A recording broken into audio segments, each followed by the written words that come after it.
Welcome, ladies and gentlemen, to Autism Fridays with Christopher Cleveland. Welcome back to Autism Fridays with Christopher Cleveland. I'm your host, Christopher Cleveland.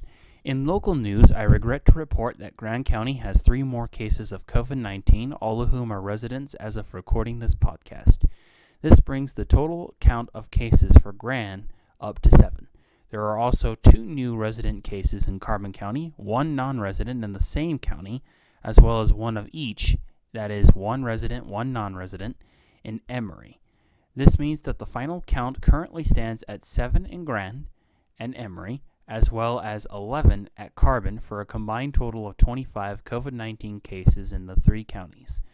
The really weird factor, if you're a local like me, might be that all 7 of the aforementioned cases in Grand have been residential in nature as opposed to tourists, keeping in mind that even I have witnessed over 60% of the populace not wearing masks in my travels out of my house, and I know for a fact that not all of those people are in fact locals.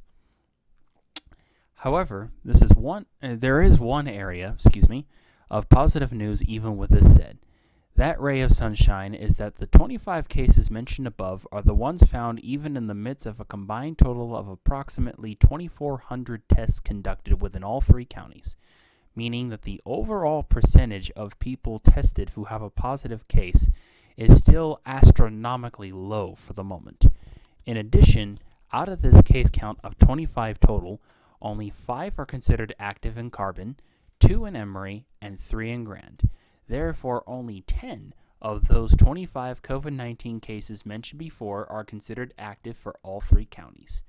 Even so, time will tell if it will remain that way. The reason I say this? As of May 29th, Grand County will reopen the national parks. Therefore, business oriented around the national parks will be presumably returning in the month or so to come.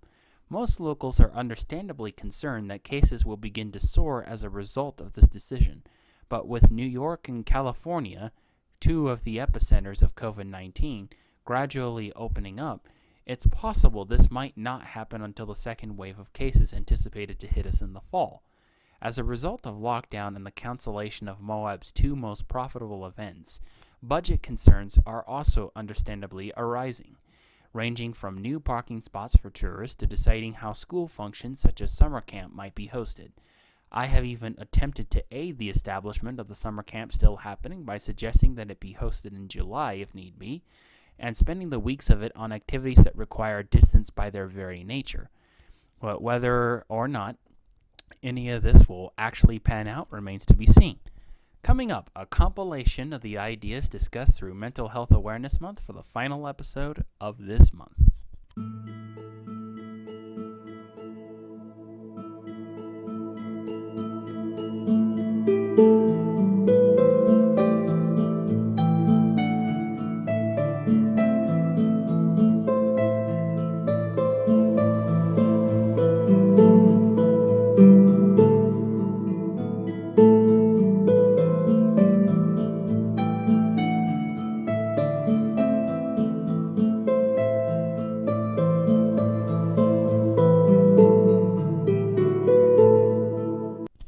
Thank you for tuning back into this episode of Autism Fridays with Christopher Cleveland. Once again, I'm your host, Christopher Cleveland. This week, I wanted to first say that while this isn't the finale of the series by any means, this is the final episode of May Mental Health Awareness Month 2020. This is also the 9th out of 13 planned episodes in the entire season for 2020. That means we have only 4 more to go before the 2020 season is complete, and then recordings don't take place for another little while. With all this said, now that we're also looking to continuously loosen up the measures put in place to stop the spread of COVID-19 in most of the United States, I wanted to take the time to review 1 or 2 of the ideas previously discussed. So, last time, I mentioned setting up a contract for activity with friends whilst Grand County remained in the Code Orange zone of precautions against COVID-19. I also proposed maybe a separate contract for conduct around the house, such as a project based around your autistic child's savant or savant-style talent in earlier episodes. I wanted to discuss the idea now of maybe combining these for the most coverage of all possible avenues of your kids' luxury activities, and I'll explain why. On the end of hanging out with friends, when you ask them to spend time with their friends under certain circumstances, like wearing masks, you not only allow them to interact with people their age, which is already vital as it is, but you also set the example that you want responsible conduct occurring as we move forward with relaxing lockdown measures. There is, however, one hidden benefit that also occurs that you might not realize is happening when autistic children are made to wear masks and their friends are made to wear masks. Amongst common problems of social understanding and grace for autistic people, keeping in mind our disorder is about social aspects generally, is a difficulty in understanding tones, specifically tones of voice, which, as most would agree, are more revealing than the facial expression a person wears. Case in point, think back to any time you suggested something to a friend and they went along with you. Their facial expression was happy, but their tone revealed later on that they were being sarcastic. In fact, sarcasm is the best example in general of this because you're expressing with your tone of voice the opposite of what you're making visible on your face. The words and even the face might say they're happy with whatever it is they're having, whatever it is you're suggesting, or whatever it is you want to do, but their tone might say, don't you dare do that. In fact, I've come to learn to trust tones much more than facial expressions because the face can lie, but the brain can't, for which tones are usually very reflective, with or without microexpressions, expressions not readily visible to the untrained naked eye, that go hand in hand with all of that. Thus, truth be told, you have the autistic child in question learning nuance and subtlety without having to learn facial expressions just yet. However, believe me when I tell you, being an autistic educator myself, that when you learn even the basics of voice tones, your world changes for the better. Compared to that, there is one other great but less important benefit. If you establish with your autistic child that a specific series of activities is allowed which put distance by their very nature, in any case, you can very easily say that those are the rules of the game, rather than mentioning that it's your rules or anything of that nature. And as for the responsibility aspect that we mentioned earlier, there are those who might say that our government is being highly irresponsible right now. Some would even go as far as to say that the government is willing to risk thousands of unnecessary sicknesses and deaths for a few extra bucks. While some would disagree about New York doing that, seeing as New York has been hit the hardest in recent times, one thing is clear, that granting the proposition that our government is being irresponsible for the sake of argument, it's up to us to teach our children how to be better so that when we're gone, we know that the world will be better than we remembered because of them. On the side of the project, making the end of May or else the beginning of June the time to present means that they'll present, they'll make their arguments, they'll make their case as to why you should be interested in their savant style talent along with the rest of the family. And then, and this is the key, you make a note of at least 5 things that they need to work on. And in so doing, you give them something to do over the summer. And believe me, that's going to come very handy, especially if all my efforts to help the Beacon coordinators make the summer camp happen come to no fruition at all. Thank you for tuning into that rant. And coming up after the break, our Questions from Home segment. Thank you.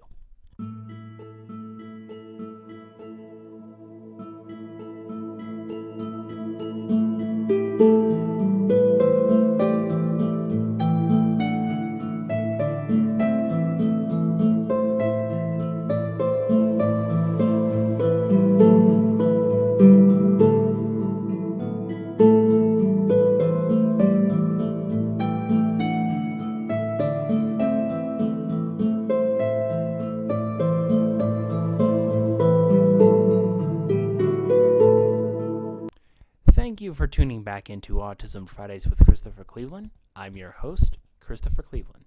For our segment Questions from Home, we have one final question asked by Vicky and Mentai, which reads, Dear Chris, What safety measures can we as individuals take to not only ensure our safety, but those in our collective communities? Let me first start off by saying, Daniel, this is the last of the questions that I have for mental health, so I'll get right back on track with answering your questions the first week of June when we have our next episode. Excuse me. Anyway, Vicky, at the heart of what you're asking is making sure to take care of yourself before even thinking about someone else's safety. For my emotional sanity and health, I myself typically like to drill in martial arts kata twice a week for about 2 hours, perform a separate exercise routine twice a week for about 1 hour at most if I can, and then play basketball or tennis with one of my mentees for up to 2 hours every Wednesday. Making sure you meditate is another avenue for letting off some stress, as is something I admittedly have done recently, and that's assign myself someone to whom I voice any fears and anxieties I might have about my future as a result of COVID-19 and everything to do with it. And that's with that person's permission, of course. When traveling, it's definitely a good idea as well to put on a mask, and almost always put on gloves, as I do whenever I'm in the grocery store or working with my mentees in person. Case in point, let's say my mentee has brought his own personal basketball. I definitely want to put on gloves for that, even though it's not easy for the virus to transfer from hard surfaces like basketballs, bowling balls, tables, etc.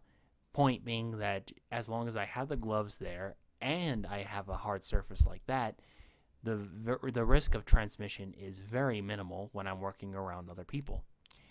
Speaking of, on the subject of masks, cloth masks are great, and while masks are designed, all of them, to protect others from being infected by you, there are masks that are better at achieving the reverse effect as well. Non-medical grade N95 and KN95 masks are a great example of masks that can provide protection both ways, although even these are flawed. Safety goggles that you can wear with or without seeing glasses underneath are also a good idea too. This way, let's say you're wearing a mask, it's got really good protection, but you don't have a screen up in front of you when you're doing a grocery job or something of that nature, and somebody comes up and accidentally or even deliberately spits or sneezes on you. Having the safety goggles in front of your eyes means that if you don't have the shield, but you do have the goggles and the mask, there's no way that you're going to get the COVID-19 virus, especially since you'll sanitize the safety goggles right afterwards. Now, if and when one or more of these precautions aren't taken, you can also perform activities with friends that by their nature require social distancing if that's what you're into. Case in point, when I was coming up with ideas for how the Beacon After School Summer Camp could be conducted, I suggested something very similar. Amongst my suggestions were to introduce archery, frisbee golf, and even bowling. Not to mention the coordinator that I spoke with about doing this was one who introduced the idea of maybe having a drone school to teach kids about how to operate and control drones for the purpose of video recording, photography, etc. We also talked about whether it was going to be 3 days a week or 5 days a week or something of that nature. But we also talked about, regardless of whether it's 3 to 5 days a week, having 1 week set aside for one activity. That way the kids can really learn it. So let's say we have the 3-day-a-week scenario in July, which was actually one of the other proposals. 1 week would be archery, and it would be like you would learn your basics during the first day. You would learn about shooting for proper hay bales. You would learn drawstring, etc. And then you would practice over time and gain as much in the way of points as you could. Next week would be drones. Next week after that would be some sort of jump roping activity, keeping in mind that normally when the summer camp comes, we work with the city and have the pool used for activities instead. Plus, one other reason we suggested July was because our ability to transport students would improve immensely. And I even proposed the idea that whilst in transport, not only do the staff wear masks, but so do the students for their safety during the 1 month of summer camp. In other words, July would be optimal for ensuring that we could transport the students, we could potentially feed them at least one meal, and we could provide them activities which, again, by their nature, would require social distancing in order to compete anyway, all in the name of ensuring that if COVID-19 does surge, at the very least, our staff and our students don't get it. So that's a terrific question, Vicky. Thank you so much for your service in the Navy, by the way, and have yourself a great week. This has been the 9th episode of Autism Fridays with Christopher Cleveland, the last episode, by the way, of May 2020, and I look forward to seeing you guys next week for another round. This episode is dedicated to the Grand County High School senior graduating class of 2020, the graduating 8th graders of Grand County Middle School 2020, and the graduating 6th graders of Helen M. Knight Elementary School, also of 2020. You guys have sacrificed so much in order to ensure the safety of the community at large and not just yourselves. And I look forward to seeing you guys go on to do great things even in spite of the obstacles presented to you.